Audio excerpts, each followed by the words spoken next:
स्पर्श माँ भगवती के, माँ दुर्गा के बड़े अच्छे पुजारी थे। माँ ने उनको सब कुछ दे रखा था, धन दौलत था, ऐश्वर्य था, सुख संपत्ता सब थी, पर क्या नहीं था राजा स्पर्श के पास? राजा स्पर्श के पास एक संतान नहीं थी। वास्तव में सत्य बात है, जिस प्रकार से एक सुहागन स्त्री 16 श्रृंगार होते हैं, 15 श्रृंगार कर ले, पर जब तक मांग में 16वां श्रृंगार अपनी मांग में सिंदूर नहीं लगाती, तब तक उसका श्रृंगार करना सारा व्यर्थ है। उसी प्रकार से आपके पास कितनी भी संपत्ति है, कितना भी ऐश्वर्य है, धन है, बैलेंस है, पर जब तक आपके पास उस ऐश्वर्य को, उस धन दौलत को प्रयोग करने के लिए एक संतान नहीं है ना, तब तक उस संतान का होना, उस संपत्ति का होना क्या है? व्यर्थ है। राजा माँ से हमेशा कहा करते, माँ किसी प्रकार से मुझे एक संतान दे दो, चाहे वो पुत्र हो चाहे वो पुत्री हो, पर मुझे एक संतान दे दो। हम लोग अपराध किया करते हैं, काफी माताएं मेरे पास भी आती हैं, कहते पंडित जी लड़का हो जावे ऐसा आशीर्वाद देना। अरे भैया, चाहे संतान में पुत्र हो चाहे पुत्री, पर संतान होनी चाहिए, ठीक है ना? तो राजा क्या कहा करते थे? राजा माँ से कहते कि माँ मुझे एक संतान दे दो, चाहे वो पुत्र हो चाहे पुत्री हो।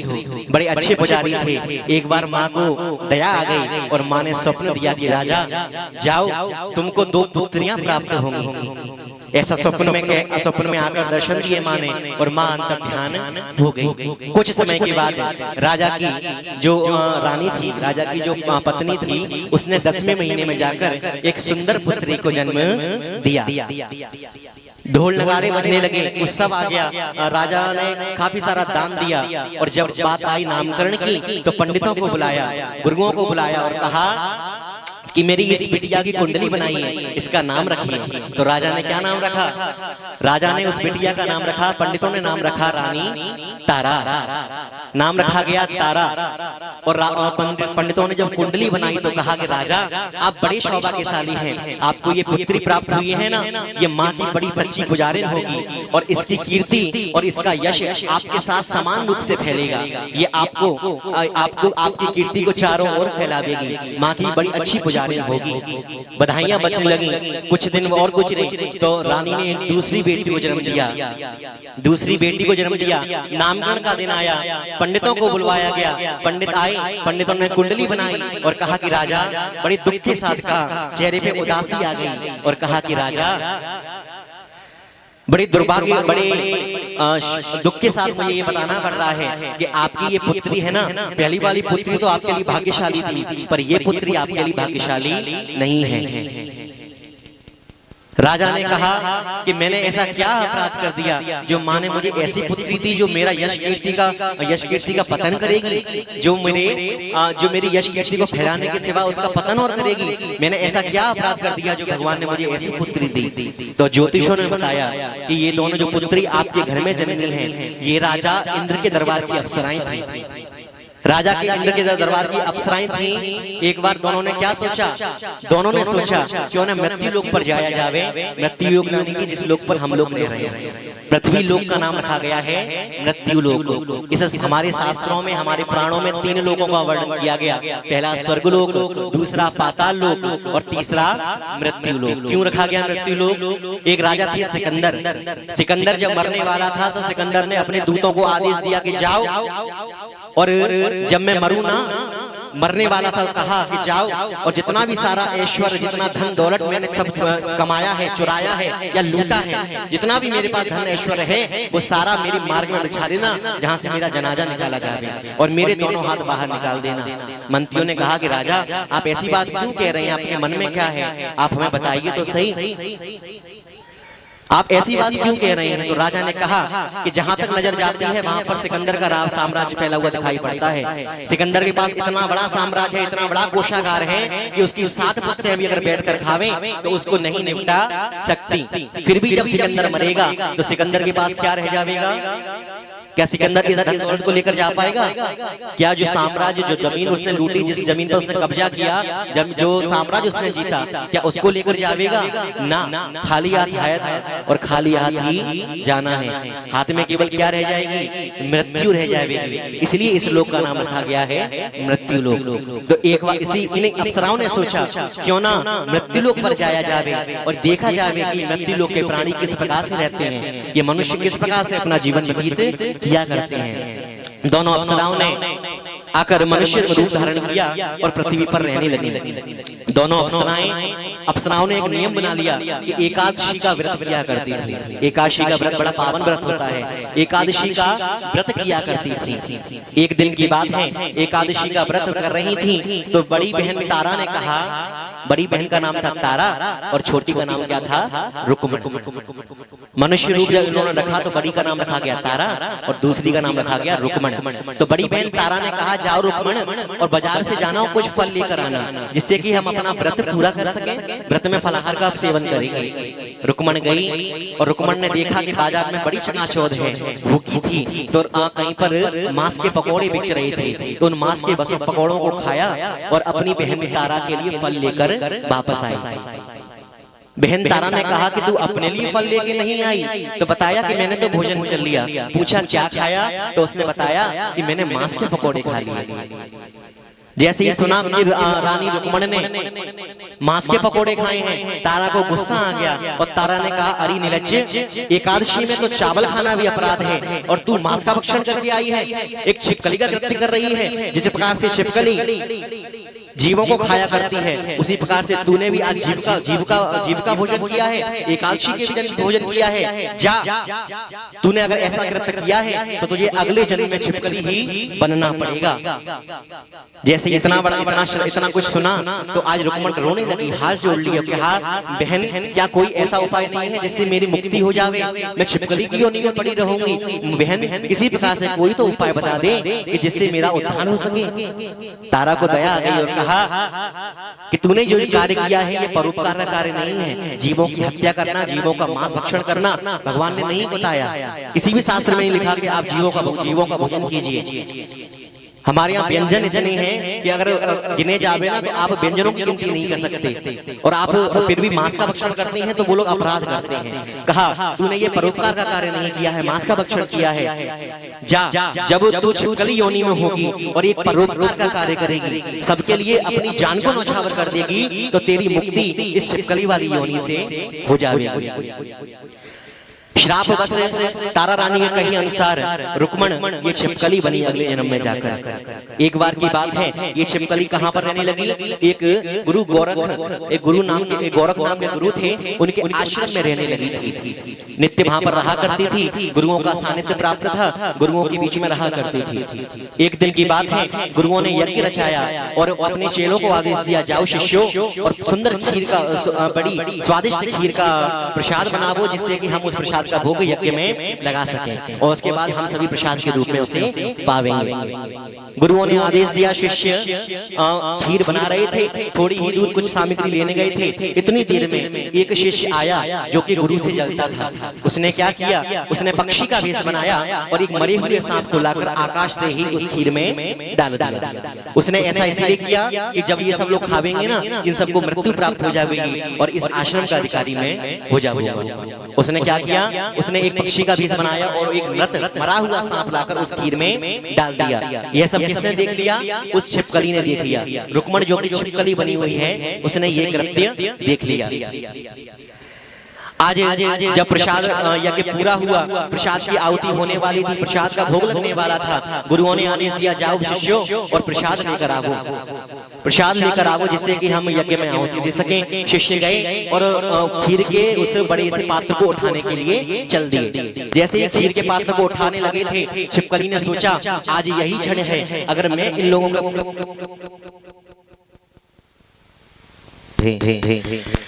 छिपकली ने सोचा, आज वही लगता है, वही दिन आ गया है, अगर आज मैं अपनी जान देकर इन सबकी अगर जान बचा लेती हूँ तो मैं इस छिपकली योनि से दूर हो जाऊंगी। उसने ऐसा ही किया। जैसे ही गुरु के शिष्य उस पात्र को उठाने के लिए आए, उसने दूर पेड़ पे से छलांग खीर के अंदर लगा दी। गर्म खीर में गिरने के कारण उसकी तुरंत मृत्यु हो गई। गुरुओं के शिष्यों ने देखा कि खीर में छिपकली गिर चुकी है, यह प्रसाद में भोग लगाने लायक और पाने लायक नहीं रही। जाकर बताया कि गुरुजी, उसमें तो एक छिपकली छलांग लगा दी है, छिपकली ने सारा प्रसाद दूषित कर दिया है। गुरुओं के मन में तब झुंझलाहट आई और गुरुओं ने थोड़ा सा, क्या कर रहे हो भैया, बार बार छेड़छाड़ नहीं करना, चलने दें, थोड़ी देर की बात हो रही है, फिर चले जाइएगा। तो क्या हुआ? कहां पर थी कथा? कथा कहां पर थी? हाँ, तो जो छिपकली थी उसने छलांग लगाई, गुरुओं को थोड़ी झुंझलाहट आ गई और कहा कि ये छिपकलियां तो होती ही ऐसी हैं, और बुरा भला कहा और शिष्यों को आदेश दिया कि जाओ इस खीर को एक बड़ा सा गड्ढा करो और उस गड्ढे के अंदर डाल दो, जिससे कि कोई और जीव इसको न पा पावे यानी कि खा पावे, इस कोई और जीव इसको न खा पावे, इसीलिए एक बड़ा सा गड्ढा करो, उसके अंदर इस खीर को डाल दो। शिष्यों ने बड़ा सा गड्ढा खुदवाया और उसके अंदर जैसे ही खीर पलट रहे थे, पूरी खीर पलट गई और अंत में जब देखा कि उसके अंदर एक मृत सर्प का कंकाल चिपका हुआ है। आज देखा कि लगता है उस छिपकली ने हमारी जान बचाने का प्रयत्न किया है। अगर वो छिपकली हमारे सामने नहीं गिरी होती और हमने इस प्रसाद को पा लिया होता तो हम सब भी अभी मृत्यु के ग्रास बन गए होते, काल के ग्रास हम बन चुके होते। भागे भागे गए और गुरुजी से कहा, गुरुजी उस छिपकली ने तो हमारे प्राण बचा लिए, क्योंकि उसके अंदर एक क्या पड़ा हुआ है, मरा हुआ सर्प पड़ा हुआ है। अगर वो छिपकली नहीं कूदती तो हम सब इसको खा लेते और हमारी तो सीताराम हो जाती। जाकर बताया, गुरुओं ने थोड़ी दिव्य दृष्टि से देखा और सब पता लगा लिया कि किस शिष्य ने ये कृत्य किया है। गुरुजी ने सब पता लगा लिया, उस शिष्य को दंड दिया और सभी लोगों ने हाथ जोड़कर भगवान से प्रार्थना की कि हे भगवान, इस छिपकली को इस बार इस छिपकली योनि में मत बनाना, हम लोगों की भांति मनुष्य योनि देना, क्योंकि मनुष्य योनि सब योनियों में सबसे अच्छी योनि बताई जाती है। सभी ने बड़ी प्रार्थना की और यही छिपकली, और शिष्य ज्योतिष बता रहे हैं कि यही छिपकली आज आपके घर में इस बेटी के रूप में जन्मी है। राजा ने इतनी सारी कथा सुनी, राजा ने कहा ये तो छिपकली की योनि में से आई है, लगता है ये हमारे लिए अच्छी नहीं है। राजा ने पूछा तो क्या किया जा सकता है? पंडितों ने कहा इसको मरवा दिया जाए, पर पिता तो पिता होता है। वात्सल्य मन में आ गया कि मैं अपनी बेटी को नहीं मार सकता, तो पंडितों ने कहा कि ऐसा कीजिए, एक सुंदर बक्सा मंगवाइए, उसके ऊपर रत्न जड़वाइए और उस रत्न जड़ित बक्से के अंदर अपनी इस कन्या को रखकर नदी के अंदर प्रवाहित कर दीजिए। जो व्यक्ति लालच के वशीभूत होकर इस बक्से को खोलेगा उसे इस कन्या का पालन पोषण करना पड़ेगा। ऐसा ही किया गया। सुंदर एक बक्सा मंगवाया गया, उस पर रत्न जड़वाए गए और उस कन्या को उस बक्से के अंदर रखकर नदी में प्रवाहित कर दिया गया। नींद आती है, इसमें बताऊंगा, नींद जरूर आती है इस कथा के अंदर ना, तो थोड़ा नींद पे काबू रखें। ऐसा ही किया गया और उस बक्से के अंदर रखकर उस कन्या को प्रवाहित कर दिया गया। कन्या बहती हुई चली गई और आगे जाकर एक भंगी था, भंगी या मेहतर जिसे भी आप जैसे नाम से भी जानते हैं, उस भंगी ने उस बक्से को देखा, लालच आ गया, बक्से को खींचा और बक्सा जब खोलकर देखा तो उसके अंदर एक सुंदर सी कन्या लेटी हुई थी। सुंदर सी कन्या लेटी हुई थी। आज जैसे हीरे जवाहरात देखे अति प्रसन्न हुआ और जब कन्या देखी तो उसकी खुशी का ठिकाना ही नहीं रहा, क्योंकि उस भंगी के भी कोई संतान नहीं थी। आज उसने जाया, आज घर पर भागता हुआ गया, अपनी पत्नी को लेकर आया कि देखो कितनी सुंदर कन्या हमको मिली है। पत्नी ने उसे बच्ची को उठाया और भगवान के प्रताप के कारण माँ की कृपा ऐसी हो गई कि उस माँ के स्तनों में भी दूध आ गया। कहते हैं जब हमारे मुंह में दांत नहीं थे ना तो भगवान ने दूध दिया। जब भगवान हमारे मुंह में दांत नहीं थे तो भगवान ने दूध दिया। हमारा पेट है, भगवान ने हमको जन्म दिया है तो पालन पोषण भी वही करेगा। आज छोटी सी कन्या जब उसने माँ ने गोद में ली तो उस माँ के स्तनों में अपने आप दूध आ गया, पालन पोषण होने लगा और उस कन्या का नाम रख दिया उन लोगों ने रुक्को। क्या रखा? रुक्को।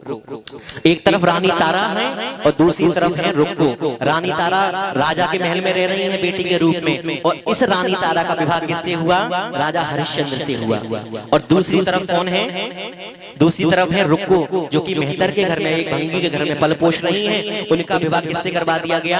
एक इस भंगी से ही करवा दिया गया, जिसकी माँ यानी कि रुक्को की जो सासू माँ थी वो कहाँ जाया करती थी? राजा हरिश्चंद्र के महलों में सफाई करने जाया करती थी। यानी कि दोनों बहनों के बीच में एक संबंध था, ज्यादा विशेष संबंध नहीं था, पर संबंध ये था कि रुक्को की जो सास थी कहाँ जाया करती थी? राजा हरिश्चंद्र के महलों में सफाई करने जाया करती थी। एक दिन की बात है, सासू माँ बीमार हो गई तो रुक्को को सफाई करने के लिए महलों में जाना पड़ा। रानी तारा के पुण्य इतने थे, रानी तारा ने इतने कर्म किए थे, इतनी माँ की बड़ी भक्तिन थी, जैसे ही रुक्को सामने आई आज पहचान लिया कि ये वही रुक्को है जिसे मैंने छिपकली होने का श्राप दिया था। कहा बहन तू कैसी है, मेरे पास तो बैठ। रुक्को ने कहा कि मैं तो नीच जात की हूँ और आप रानी हैं, मैं आपके पास नहीं बैठ सकती। रानी ने फिर भी उसे अपने पास बिठाया और कहा तू तो मेरी बहन जैसी है, तू बैठ मेरे पास। इस तरीके से दोनों के बीच में एक क्या हो गया, बढ़िया संबंध बन गया, दोनों सहेली की भांति रहने लगी। रुक्को ने कहा बहन मेरे कोई संतान नहीं है, क्या तू माँ की बड़ी सच्ची पुजारिन है, तू माँ से कह दे ना, तू माँ से कह दे कि भगवान मुझे एक संतान दे दे, एक बच्चा दे दे। तारा ने कहा जब तक हम अपने लिए प्रयास नहीं करते तो कोई प्रयास नहीं करता, तुम जाओ और माँ से खुद मांगो। रुक्को गई और माँ के दरबार में, माँ के मंदिर के सामने रोने लगी, कहने लगी माँ अगर तू मुझे एक संतान दे दे तो मैं तेरा जगराता और तेरी ज्योति को जगवाऊंगी। माँ अगर तू मुझे एक संतान दे देगी तो मैं तेरे जागरण को करवाऊंगी, तेरी ज्योति पावन ज्योति को जगवाऊंगी। ऐसा कहा तो माँ बड़ी प्रसन्न हुई। थोड़ी तारा रानी ने भी सिफारिश कर दी, तारा रानी बड़ी भक्तिन थी, तारा रानी ने भी दुआ करी। तो माँ ने क्या किया, माँ ने रुक्को को एक सुंदर बेटा दे दिया। पर कहते हैं सुख में सुमिरन कर सब करें, दुख में करें न कोई, और जो सुख में सुमिरन करे तो दुख काहे को होए। जब हम पर दुख आता है ना तो हम माँ माँ चिल्लाते हैं, भगवान को याद करते हैं, और जब हम पे सुख होता है तो हम उसी भगवान को भूल जाते हैं। ठीक है ना, यही किया करते हैं। तो यही नहीं करना चाहिए। अगर आप सुख में भी भगवान को याद करें तो भगवान आपको दुख देगा ही क्यों। सुख में सुमिरन सब करें और दुख में करें ना कोई, और जो सुख में सुमिरन करे तो दुख काहे को होए। आज रानी तारा ने ऐसा किया तो माँ प्रसन्न हो गई और माँ ने क्या दिया, एक सुंदर संतान दे दी। पर सुख जब आ गया, पर तब रुक्को ने क्या किया, माँ की उस जागरण करवाना भूल गई। धीरे धीरे 5 साल व्यतीत हो गए। 5 साल तक भी जब जागरण नहीं करवाया, ज्योति नहीं करवाया, तो माँ क्रोधित हो गई और रुक्को के बेटे को एक महामारी हो गई, जिसे हम लोग कहते हैं चेचक या माता निकलना। माता निकल आई, बच्चा ज्वर के कारण, बुखार के कारण पीड़ित होने लगा, उसका शरीर तपने लगा। आज बेटे की ऐसी हालत देखी तो रुक्को को भी दया आ गई, रोने लगी, विलाप करने लगी। कहने रानी तारा के सामने गई, कहने लगी तारा माँ ने मेरे बच्चे को इतना बड़ा दुख दे दिया है, मुझसे क्या अपराध हो गया। रानी तारा ने कहा कि तुमने कहा था कि माँ के जगराते को करवाओगी, क्या तुमने वो जगराता अभी तक करवा दिया, क्या तुमने वो जगराता करवाया। रुक्को ने कहा मैंने अभी तक वो जगराता नहीं करवाया।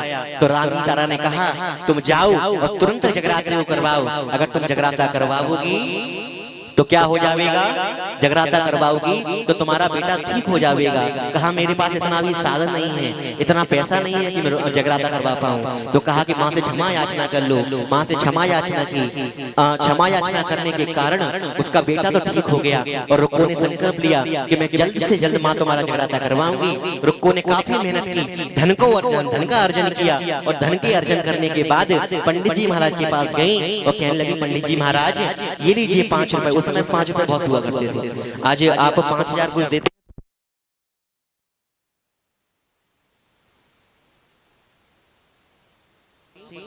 महाराज अदा करती नहीं आती, ठीक है। हाँ, वो पंडित जी महाराज के पास रुक्को आई और रुक्को ने कहा पंडित जी महाराज आप मेरे यहाँ जागरण करवा दीजिए। पंडित जी महाराज ने कहा तुम नीच जात की हो, हम तुम्हारे यहाँ नहीं जा सकते। रुक्को ने कहा जब हमारी माँ हमें भेद नहीं करती तो आप हमें भेद क्यों करते हैं। थोड़ा पंडित जी महाराज को समझ में आया। पंडित जी ने कहा हम तुम्हारे यहाँ जागरण अवश्य करेंगे, पर अगर तुम्हारे यहाँ, हमने सुना है रानी तुम्हारी मित्र है, रानी से तुम्हारी अच्छी पटरी खाती है, अगर वो रानी अगर तुम्हारे जगराते में आवेगी तो हम तुम्हारे जगराते को अवश्य करवावेंगे। ऐसा कहा रुक्को अपनी बहन के पास भागती हुई गई और कहने लगी रानी तारा पंडित जी महाराज ने कहा है कि अगर तुम जगराते में नहीं आओगी तो जगराता नहीं होगा, क्या तुम जगराते में आओगी। ऐसा कहकर गई और रानी तारा ने कहा जाओ तुम निश्चित हो जाओ, मैं तुम्हारे जगराते में अवश्य आऊंगी। किसने सुन ली ये बात, इतनी बात जो दोनों बहनों के बीच में हुई ये एक नाई ने सुन ली, और नाई ने जाकर सारी बात किसको बता दी, राजा हरिश्चंद्र को। राजा हरिश्चंद्र से कहा कि राजा वो रानी तो आज उन नीच लोगों की बस्ती में जावेगी, वहां जगराता करेगी, प्रसाद को पावेगी। राजा ने कहा तुम झूठ बोलते हो, तुम झूठ बोलते हो, मेरी रानी ऐसा नहीं करती। नाई ने कहा अगर आप विश्वास नहीं मानते और आज रात देख लीजिएगा रानी कहाँ जावेगी। रात्रि का समय आया, जागरण का समय आया, पंडित जी महाराज उधर पहुंच गए और इंतजार करने लगे कब रानी आवेंगी और कब जागराता शुरू चालू होगा, कब जागराता शुरू होगा, कब ज्योति माँ की जगाई जाएगी और कब रानी आवेगी, कब रानी आवेगी। ये सब बातें होने लगी और उधर चर्चा चलने लगी रानी आएगी कि नहीं आएगी। और दूसरी तरफ क्या हुआ, आज राजा हरिश्चंद्र सो ही नहीं रहे। रानी ने सोचा था कि जब राजा जी सो जाएंगे तब मैं चुपके से निकल जाऊंगी, पर आज राजा ने सोच लिया कि मैं आज सोऊंगा ही नहीं और किसी प्रकार से नहीं सो रहे थे। तो माँ ने, तारा ने आज माँ से दया की, माँ आज मेरी भक्ति का, वो आज मेरी भक्ति का और मेरी आज बहन के बच्चे की जिंदगी का सवाल है, तू कृपा कर दे माँ। और माँ ने ऐसी कृपा की कि निद्रा देवी तुरंत भजी चली आई और निद्रा देवी राजा हरिश्चंद्र के सिर पर सवार हो गई। और यही कारण है कि निद्रा देवी इस कथा में एक बार फेरा अवश्य लगाती हैं। कोई कितना भी सोच के बैठे कि मैं जाकर बैठूंगा तो उसे हल्का सा एक नींद का झोंका आ ही जाएगा। निद्रा देवी आई और निद्रा देवी राजा हरिश्चंद्र के ऊपर सवार हो गई। कितनी देर में रानी वहां से जंगले से कूद कर बाहर निकल गई। रानी कहां पर पहुंच गई, जगराते में। उधर जगराते में पहुंच गई, जगराता चालू हो गया। उधर राजा हरिश्चंद्र की नींद टूटी। राजा ने देखा रानी नहीं है, भागते हुए गए रुक्को के घर की तरफ। एक कम्बल ओढ़ लिया, चेहरे को डुबका लिया और रुक्को के जगराते में पहुंच गई। जगराता सुनने लगे और देखने लगे रानी क्या कर रही है। प्रसाद बांटने की जब बारी आई तो आज प्रसाद किसका था, बकरे का प्रसाद, बकरे का मांस का प्रसाद रुक्को के घर में बनवाया गया। प्रसाद बांटने की जब बारी आई तो पंडितों ने कहा पहले रानी को प्रसाद दिया गया जावे। तो रानी को क्या दिया गया, रानी को बकरे का शीश और कुछ बोटियां रानी की झोली में डाल दी गई।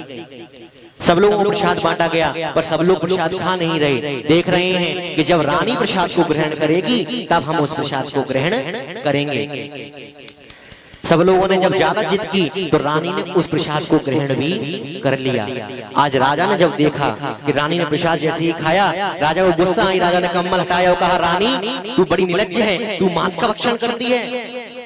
रानी ने कहा मैं मांस का भक्षण नहीं, मैं तो प्रसाद खा रही हूँ। तू झूठ बोलती है, तू प्रसाद नहीं खा रही, तू मांस खा रही है। और जैसे ही झोली को झटका दिया तो झटके के कारण वो सारा प्रसाद जमीन पर फैल गया। पर वो प्रसाद क्या था, बकरे का शीश नारियल बन चुका था और जो बोटियां थी वो पंचमेवा बन चुकी थी। आज राजा ने कहा कि रानी तू कोई जादू करनी है, तूने लगता है कोई जादू के कारण ये सब कार्य कर दिया। राजा रानी ने कहा मैं कोई जादू करनी नहीं हूँ, ये मेरी माँ की प्रताप का प्रभाव है, ये मेरी माँ की कृपा है कि ये प्रसाद आज ऐसा हो चुका। कहा कि रानी तू कोई जादू करनी है। रानी को लेकर घर पे गए। रानी ने क्या किया, रानी ने बिना दीपक, बिना माचिस के, बिना पत्थर रगड़े, बिना किसी तरीके से बस केवल एक माँ का आह्वान करके ज्वाला मैया को प्रकट कर दिया। केवल आह्वान करने से माँ ज्वाला को प्रकट कर दिया। आज राजा ने देखा कि रानी ने इतना कुछ कर दिया। आज राजा के मन में भी माँ के प्रति श्रद्धा जाग गई। अब तो राजा लालातुर हो उठा। राजा कहने लगा किसी प्रकार से मुझे माँ के दर्शन होवे। आकाशवाणी हुई कि राजा अगर तुम मेरे दर्शन को प्राप्त करना चाहते हो तो तुम अपने पुत्र रोहितास की बलि दे दो। आज राजा ने बिना कुछ सोचे समझे रोहितास को बुलाया और रोहितास की बलि मैया के सामने दे दी। जैसे ही रोहितास का शीश काटा तो माँ अब सिंह पे सवार होकर सामने प्रकट हो गई। माँ ने कहा कि राजा मैं तुम्हारी भक्ति से अति प्रसन्न हूँ, जाओ क्या वर मांगना चाहते हो। दोनों बैठ गए माँ के चरणों में। कहा माँ अगर तुम हमें कुछ देना चाहती हो तो हमारे इस बच्चे रोहितास को किसी प्रकार से जीवन दान दे दो। माँ दयालु थी। कहते हैं माँ से अगर कोई एक बार सच्चे दिल से मांगता है तो माँ अवश्य देती है। माँ ने उस बच्चे को जीवित कर दिया। रानी तारा और राजा हरिश्चंद्र माँ के सच्चे भक्त हो गए। ये थी रानी तारा की कथा। बोली सच्चे दरबार की जय। आप सभी के हाथ में जो भी अक्षत दक्षिणा, जो भी नारियल है वो सभी माँ के दरबार में आकर चढ़ा दीजिए। आ जाइए सभी लोग एक करके। बोली सच्चे दरबार की जय।